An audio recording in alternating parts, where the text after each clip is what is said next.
적절하게 대하기는 참 어렵습니다. 제 아내의 현명하지 못한 처신으로 특검에 대해서는 정치 공세. 9일 기자회견 김건희 여사가 여전히 성역이라는 점을 다시 한번 오로지 증거와 법리에 따라서만 신속하고 엄정하게 수사. 이 사건이 벌어진 지가 언제인데 이제서야 수사합니까? 검찰 시계는 느림 보입니까? 수사 신용을 내는 건 아닌지 의구심이 깊어지고 용산 대통령실에 대한 압수수색을 한 걸음 더 나아가게 되면 사저 거기도 압수수색을 할 것이냐. 무분별하게 주는 대로 받고 복도에 저 말고도 다른 대기자들. 청탁금지법은 배우자를 처벌하는 별도의 규정은 없습니다. 특정범죄 가중처벌법에 알선수재죄 성립 여부를 살펴봐야 한다는 지적도. 권력자에게 주는 선물에 청탁이 없을 수가 없습니다. 따라서 대가성을 명확히 밝혀야 됩니다. 윤 대통령은 김건희 특검법에 대해서 거부권을 행사. 어버이날인 8일에는 장모 최은순 씨의 가석방이 결정. 대통령이 역시 가족과 관련된 일은 보호하는구나, 그냥 넘어가려고 하는구나, 그런 인식만 더 강하게. 대통령 가족의 불법 행위와 그 앞에서 길 잃은 법과 정의로 인해 나라가 온통 어지럽습니다. 정상적인 대통령이라면 이것부터 바로잡아야.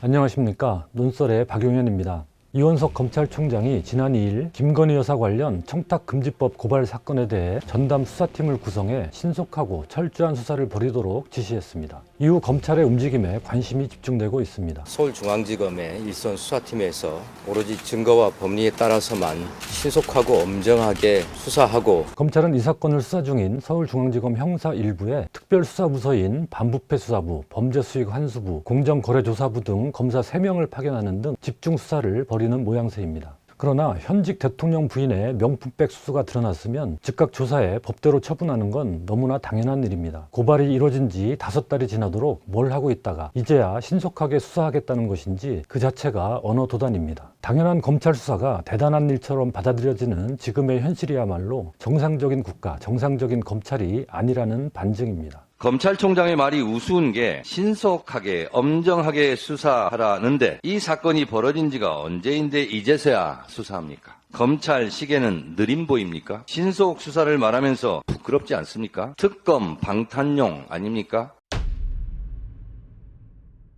이 때문에 검찰이 진정 수사 의지가 있는지, 대통령실과 교감 속에 수사 신용을 내는 건 아닌지 의구심이 깊어지고 있습니다. 어느 쪽이 사실에 가까운지 현 단계에서는 확언할 수 없지만 머지않아 답이 드러날 것이라고 봅니다. 검찰의 수사 방식과 내용이 그 답을 가르는 시금석이 될 것입니다. 우선 수사 방식에서 김건희 여사를 직접 소환 조사하는지, 압수수색 등 강제 수사를 어느 정도 강도 높게 진행하는지, 윤석열 대통령까지 조사하는지 지켜봐야 합니다. 윤석열, 한동훈 당시 검찰 라인에서 청와대에 대한 압수수색 많이 했지 않습니까? 예. 지금 당장은 이 수사팀이 용산 대통령실에 대한 압수수색을 할 것이냐, 그리고 또 한 걸음 더 나아가게 되면 사저 거기도 압수수색을 할 것이냐 봐야 될 것이고, 두 번째는 이 정도 사건에서 피의자에 대한 소환은 너무 당연한 것이거든요. 소환장을 보낼 것인가 한데 저는 소환장은 보낼 것 같습니다. 안 보낼 수가 없는 상황이 됐다는 거죠. 예. 김건희 여사가 소환에 응할 것인가, 응하지 않을 것이라고 봅니다. 또 수사 내용이 명품백 수수의 청탁금지법 위반 여부로 좁혀진다면 수사 의지를 의심할 수밖에 없습니다.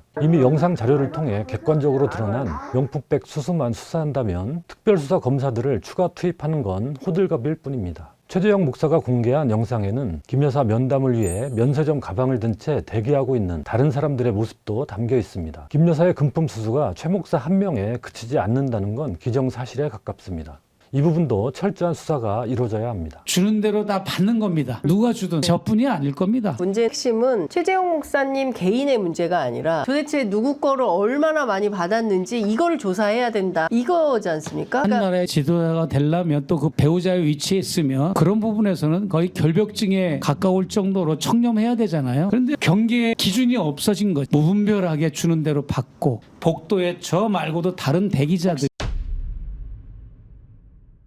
청탁금지법은 공직자의 배우자가 공직자 직무와 관련해 한 번에 100만 원, 연간 300만 원을 초과하는 금품을 수수해서는 안 된다고 규정하고 있지만 배우자를 처벌하는 별도의 규정은 없습니다. 이와 관련해 청탁금지법 대신 특정범죄 가중처벌법에 알선수재죄 성립 여부를 살펴봐야 한다는 지적도 나옵니다. 알선수재죄는 공무원의 직무에 속하는 사항의 알선에 관하여 금품이나 이익을 수수한 경우 민간인이라도 5년 이하의 징역 또는 1,000만 원 이하의 벌금에 처하는 범죄입니다. 최 목사는 김 여사에게 대통령 취임식 만찬 참석을 부탁했고 이는 실현됐습니다. 또 명품백을 받는 자리에서 김 여사는 그 남북 문제 제가 좀 나설 생각이에요. 우리 목사님도 그런 것도 저랑 같이 그렇게 할 일을 하시고. 통일운동가인 최 목사에게 정부의 권한에 속하는 어떤 대가를 제공하겠다는 뜻으로 받아들여질 수 있는 말입니다. 게다가 김 여사는 최 목사가 목격한 전화통화 도중 뭐라고요? 금융위원으로 임명하라고요? 라며 뭔가를 메모했다고 최 목사는 증언합니다. 인사 개입 의혹입니다. 김건희 여사가 받은 선물의 대가성을 밝혀야 됩니다. 김건희 여사가 금융위원 인사에 개입하는 통화를 했다 증언도 있고 우리나라 금융계 심중의 핵심 인사에 개입했다. 또 기타 정부 요직에 인사 개입했다는 첩보들이 많이 회자되고 있거든요. 이런 부분들이 다 선물과의 청탁 관계가 있을 수 있는 것이죠. 권력자에게 주는 선물에 청탁이 없을 수가 없습니다. 여기에 더해 해묵은 도이치모터스 주가 조작 사건도 이번에 검찰이 결론을 내려야 합니다. 이 같은 의혹들이 모두 철저히 규명돼야만 검찰 수사가 제대로 이루어졌다는 평가를 받을 것입니다. 물론 윤 대통령에 대한 수사도 필요합니다. 문제는 김건희 여사의 배우자인 윤석열 대통령을 처벌할 수 있냐로 귀결됩니다. 이런 귀결을 하기 위해서는 주요 쟁점이 백을 받은 게 대통령의 직무와 연관됐냐, 그리고 백을 받은 사실을 대통령이 알았냐, 알고 대통령이 어떻게 했냐, 두 가지가 굉장히 중요합니다. 윤석열 대통령을 상대로도 심도 깊은 조사가 이루어진다. 그런데 현직 대통령 조사할 수 있으라고 보이지 않아요. 그렇기 때문에 이 사건은 특검을 해야 된다는 필요성이 더 크게 주장이 먹게 되는 내용이죠.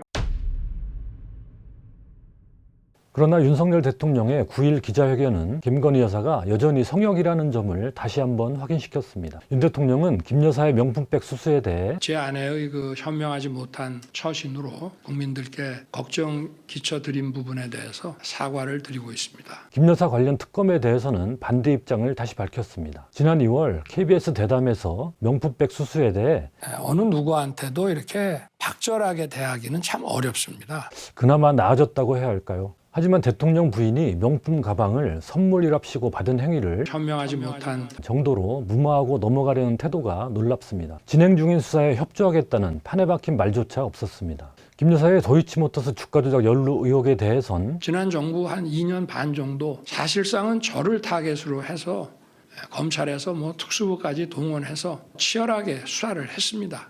그런 수사가 지난 정부에서 저와 제 가족을 봐주기 수사를 했다는 것인지. 하지만 지난 정부 때 대선을 앞두고 철저한 수사가 이루어지지 못했고 현 정부 들어 윤석열 검찰조차 김 여사에 대해 무혐의 처분을 내리지 못하고 있다는 점에는 입을 다물었습니다. 당시 수사팀 사정을 잘 아는 검찰 관계자는 윤 대통령이 검찰총장으로 재임하고 있어 내부에서 윗선 눈치도 봐야 돼. 사건 진행이 굉장히 힘들었다. 대통령 선거도 임박한 상황이라 본격적으로 수사에 들어가지 못했다. 김 여사를 소환했는데 이에 응하지도 않았다고 합니다. 현 정부 들어 진행된 재판에서 공범들이 모두 유죄 판결을 받았고 공판 과정에서 김 여사의 개입 정황이 숱하게 드러난 상황에서 검찰도 섣불리 무혐의 처분을 내리지 못한 채 수사는 멈춰 있는 상태입니다.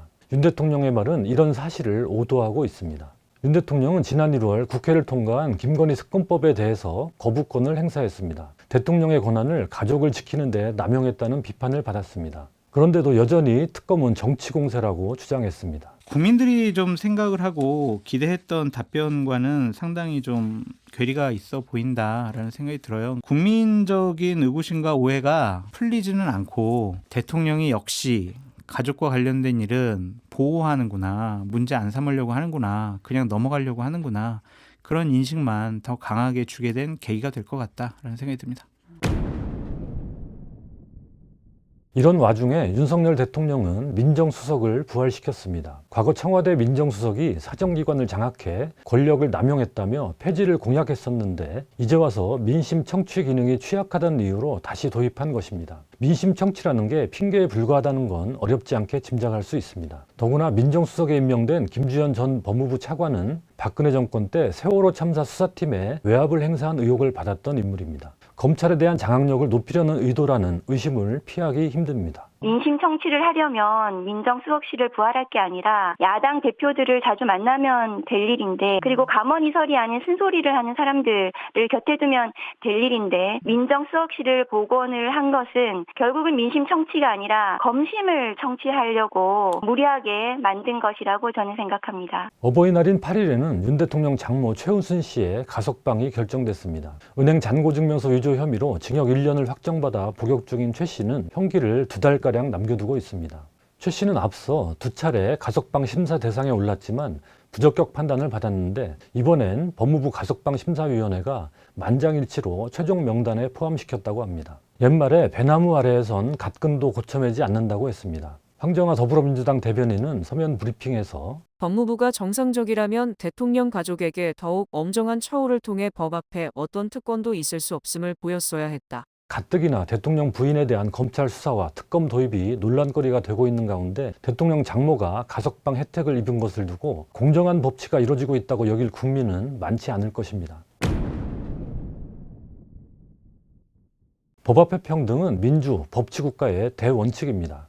권력자가 자의적으로 선택할 수 있는 문제가 아닙니다. 그러나 지금 이 원칙은 대통령 가족 앞에서 맥을 못 추고 있습니다. 대통령 가족의 불법 행위와 그 앞에서 길 잃은 법과 정의로 인해 나라가 온통 어지럽습니다. 정상적인 대통령이라면 이것부터 바로잡아야 합니다. 대통령은 헌법 69조에 따라 취임 때 다음과 같이 선서합니다. 나는 헌법을 준수하고 국가를 보위하며 조국의 평화적 통일과 국민의 자유와 복리의 증진 및 민족문화의 창달에 노력하여 대통령으로서의 직책을 성실히 수행할 것을 국민 앞에 엄숙히 선서합니다.